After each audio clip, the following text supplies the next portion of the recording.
ओम मंत्र नमः।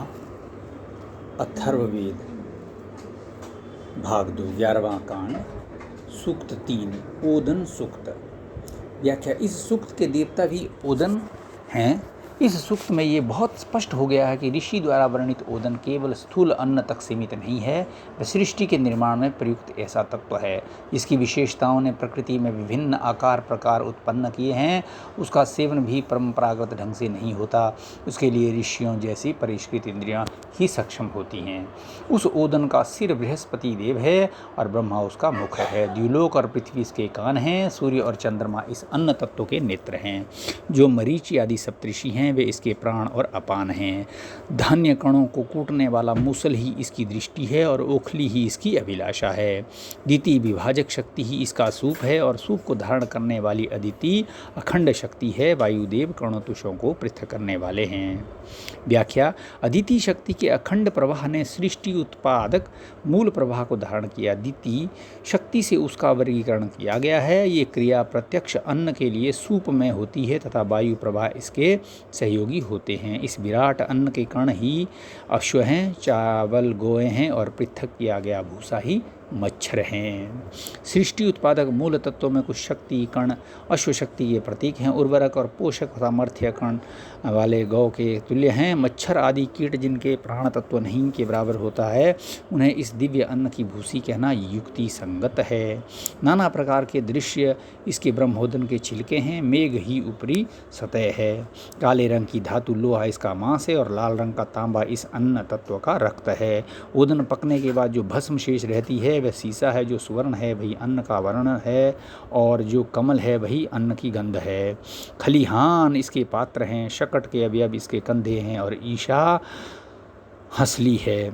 बैलों के गले में बंधी हुई रस्सियां ही इसकी आंतें और चर्म रज्जु ही गुदा भाग है। ये विस्तृत भूमि ही ओदन पाक के निमित्त कुंभी रूपा है और द्युलोक ही इसका ढक्कन है। जुताई की गई लकीरें इसकी पसलियां और नदी आदि में जो रेत है वह उबध्यमल स्थान है। जल इसका हस्त प्रक्षालक है और छोटी छोटी नदियाँ इसकी अभिसिंचक हैं। कुंभी ऋग्वेद द्वारा अग्नि पर रखी गई है और यजुर्वेद द्वारा हिलाई गई है। अथर्ववेद द्वारा इसे धारण किया गया है और सामवेदीय मंत्रों से इसे घेरा गया है। बृहत साम ही जल में डाले गए चावलों को मिलाने वाला काष्ठ है और रथंतर साम ओदन निकालने का उपकरण है। ऋतुएं इस अन्न को पकाने वाली हैं और इनके दिवस रात्रि इसकी ओदन अग्नि के प्रज्वलन करता है। 5 मुखों से युक्त पात्र में स्थित चावल को सूर्य की गर्मी उबालती है। पात्र 5 मुखों वाला है। पककर ये अन्न पंच तत्वों के रूप में प्रकट होता है। अंतरिक्षीय सूक्ष्म प्रवाह सौर ऊर्जा के संयोग से विभिन्न पदार्थों का सृजन कर सकता है। इस ओदन यज्ञ द्वारा समस्त लोगों को अभिलषित फल की प्राप्ति होती है। जिस ब्रह्मोदन के ऊपर और नीचे समुद्र, द्युलोक तथा पृथ्वी तीनों ही आश्रित हैं, उस ओदन के उच्छिष्ट से 680 देव प्रकट हुए।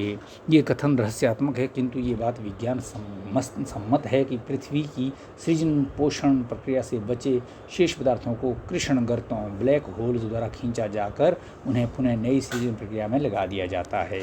उस ओदन की जो महत्ता है उसके संबंध में हम तत्वदर्शियों से पूछते हैं। जो इस अन्न की महिमा के ज्ञाता हैं वे ये रहस्य समझें। वे इसे कम न कहें, वे असिंचित है ये भी न कहें तथा वह क्या है ऐसा भी न कहें। दाता ने जितना दिया है उससे अधिक ना चाहें। ब्रह्मज्ञानी विचारक परस्पर वार्तालाप करते हैं। आपने आगे सामने के ओदन का सेवन किया है अथवा पीछे स्थित अन्न को ग्रहण किया है। आपने ओदन का भक्षण किया है अथवा ओदन ने ही आपका प्राशन किया है। यदि आपके प्रांग मुख स्थित ओदन का सेवन किया है तो प्राणवायु आपको त्याग देगी, ऐसा इनसे कहा जाए। यदि आपके सम्मुख उपस्थित ओदन को का सेवन किया है तो अपान वायु की वृत्तियाँ आपका परित्याग करेंगी। विद्वान इस प्रकार इसके सेवनकर्ता से कहें, न मैंने ओदन का सेवन किया है और न ही अन्न ने मेरा प्राशन किया है। वास्तव में अन्न ही अन्न का सेवन करता है।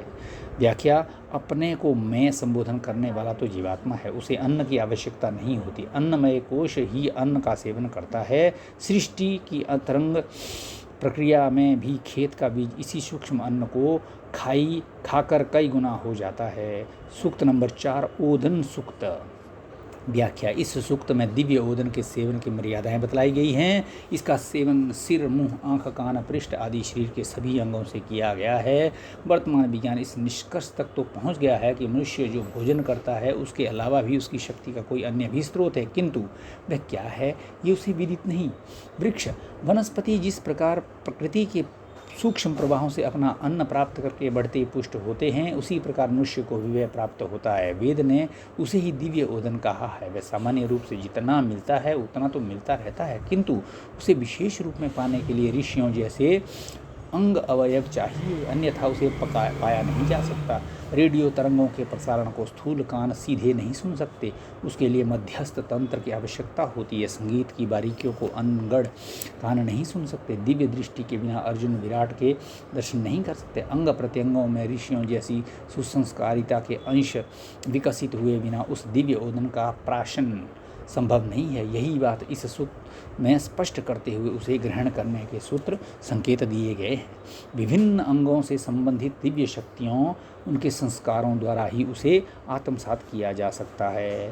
पूर्व अनुष्ठाता ऋषियों ने जिस सिर से ओदन का प्राशन किया था, यदि उसके अतिरिक्त दूसरे सिर से आप प्राशन करते हैं तो ज्येष्ठ संतान से प्रारंभ होकर क्रमशः आपके संतानों के संततियों के विनष्ट होने की संभावना है। ऐसा ज्ञाता पुरुष उससे यानी प्राशनकर्ता से कहे।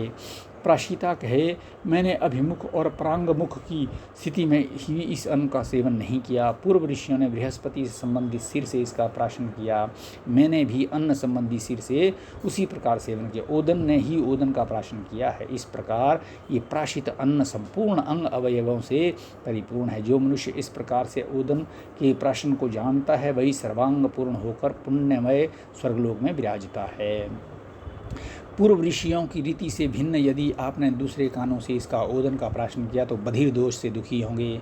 ज्ञाता मनुष्य प्राशनकर्ता से ये कहे, प्राशिता कहे, ध्यावा पृथ्वी रूप कानों से मैंने इस अन्न का सेवन किया है और उससे उसके वांछित फल को प्राप्त किया है, इसमें दोष की संभावना नहीं। इस प्रकार सेवन किया हुआ ओदन सभी अंगों और अवयवों से परिपूर्ण हो जाता है। इस प्रकार जो इसे जानता है वह सर्वांग पूर्ण फल को प्राप्त करते हुए पुण्यमय स्वर्ग आदि लोगों को प्राप्त करता है। प्राचीन ऋषियों ने जिन नेत्रों से प्राशन किया था, उनसे भिन्न यदि आपने दूसरे लौकिक नेत्रों से सेवन किया तो नेत्रहीनता का दोष लगेगा। ऐसा इससे सेवनकर्ता से कहें। सेवनकर्ता कहे, मैंने इस अन्न को अभिमुख और प्रांगमुख होकर ग्रहण नहीं किया, अपितु उसका सूर्य चंद्र रूपी नेत्रों से सेवन किया, जिससे अभीष्ट फल को प्राप्त किया। अतः ये अन्न परिपूर्ण अंग अवयवों से युक्त है। इस प्रकार से जो इसे जानते हैं वे सर्वांग पूर्ण फल को प्राप्त करते हुए पुण्यप्रद स्वर्ग आदि लोकों में पहुँचते हैं।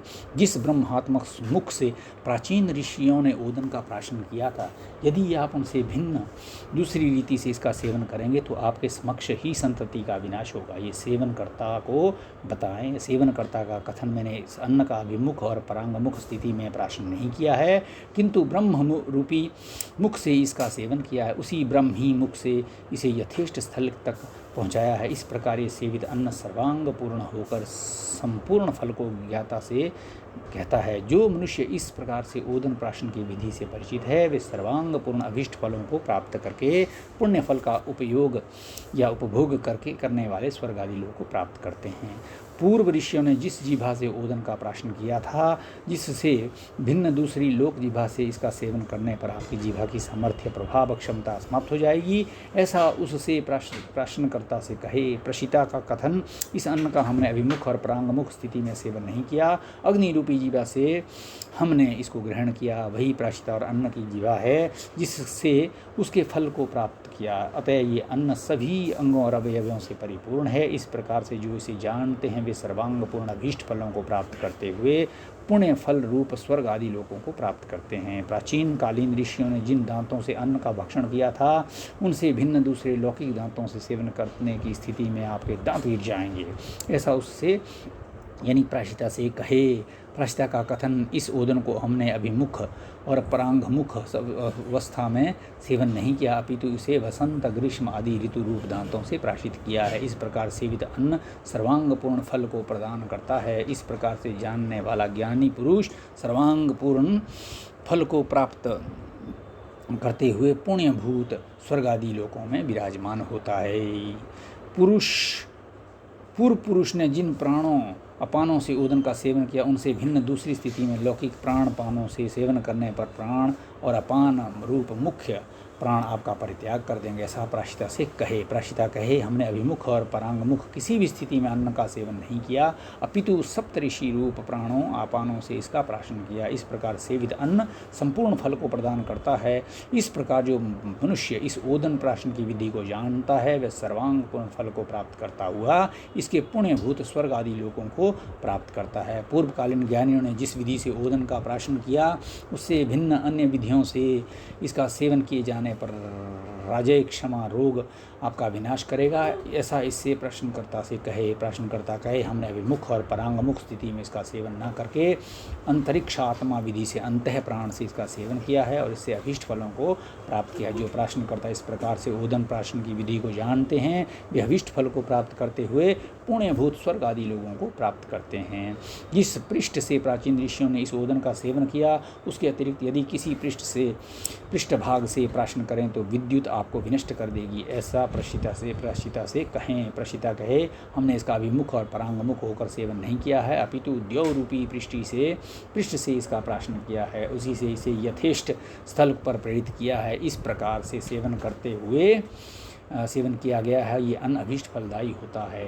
जो साधक इस प्रकार से इस ओदन प्राशन के संबंध में जानते हैं वे पुण्यभूत स्वर्ग आदि लोकों में सर्वांग पूर्ण अभीष्ट फलों को प्राप्त करते हैं।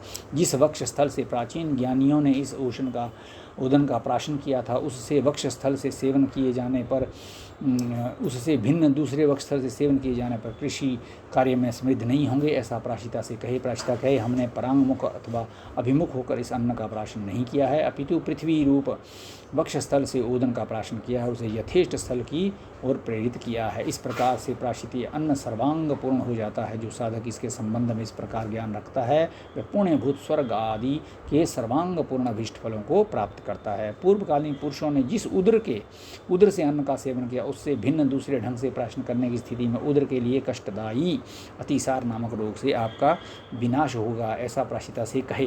प्राशिता कहे, अभिमुख अथवा परांगमुख अवस्था से मैंने इसका सेवन नहीं किया, अपितु सत्य रूपी उदर से इसका प्राशन किया, जिससे इसके दोष से मुक्त होकर यथेष्ट स्थल में इसे प्रेषित किया। इस प्रकार से सेवित ये ओदन सर्वांग पूर्ण हो जाता है। जो साधक इस विधि से इससे ओदन प्राशन से संबंधित जानकारी रखता है वह इसके सर्वांग पूर्ण अभीष्ट फलों के पुण्यभूत स्वर्ग आदि को उपलब्ध करता है। प्राचीन ऋषियों ने जिस वस्ती मूत्राशय द्वारा ओदन का सेवन किया था उससे भिन्न दूसरी विधि से इसके सेवन से आपकी जल में मृत्यु होगी, ऐसा प्रश्नकर्ता से कहे। प्रशिता कहे, मैंने अभिमुख अथवा परांगमुख अवस्था में इसका प्राशन नहीं किया है, अपितु समुद्र रूपी वस्ती से ओदन का प्राशन किया है, इससे दोष मुक्त होने पर उसे यथेष्ट लाभ को प्राप्त किया। इस प्रकार से विधि अन्न संपूर्ण अंग अवयवों से परिपूर्ण है। इस विधि का ज्ञाता सर्वांग पूर्ण अभीष्ट लाभ प्राप्त करते हुए पुण्यभूत स्वर्ग आदि लोक प्राप्त करता है।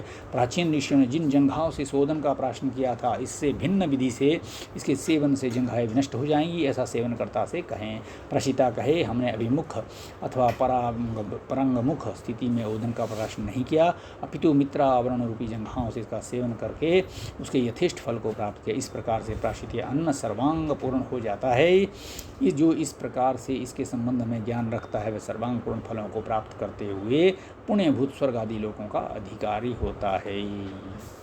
पूर्व ऋषियों ने जिन अस्थि युक्त जानुओं घुटनों से इस अन्न का सेवन किया था उससे भिन्न विधि से इसके सेवन किए जाने से जानू भाग सूख जाएगा, ऐसा सेवनकर्ता से कहे। प्रशिता कहे, मैंने अभिमुख सामने से या परांगमुख पीछे स्थिति में इसका सेवन नहीं किया, अपितु त्वष्टादेव के जानुओं से ओदन प्राशन किया है और उनसे उसे यथेष्ट स्थान की ओर प्रेषित किया। इस प्रकार से विधि अन्न सभी अंग अवयवों से परिपूर्ण है। इस प्रकार से जो इसकी विधि के ज्ञाता हैं वे सर्वांग पूर्ण अभीष्ट फलों के पुण्यभूत स्वर्ग आदि लोगों को प्राप्त करते हैं।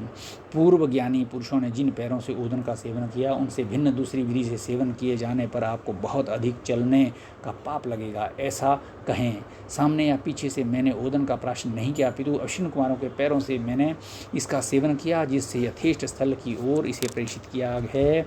इस प्रकार के प्राशन से ये सभी अंग अवयवों से परिपूर्ण हैं। इस प्रकार से जो इससे संबंधित विधि के ज्ञाता हैं वे सर्वांग पूर्ण अभीष्ट फलों के पुण्यभूत स्वर्ग आदि लोगों को प्राप्त करते करते हैं।